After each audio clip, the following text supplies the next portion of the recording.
Dairy milk is a popular chocolate these days. Dairy milk is a popular chocolate these days, but were you aware of its troubles in 2003?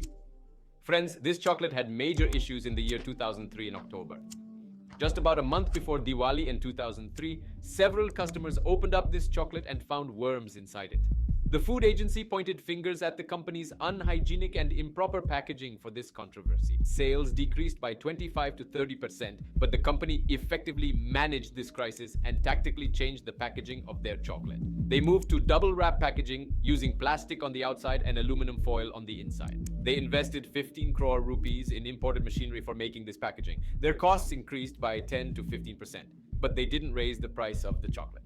For quality control, they launched Project Vishwas, where their 100 quality control managers visited different retail outlets, checked their products' quality, and gave marketing a push. They appointed Amitabh Bachchan as the brand ambassador of Cadbury Dairy Milk and launched new ads.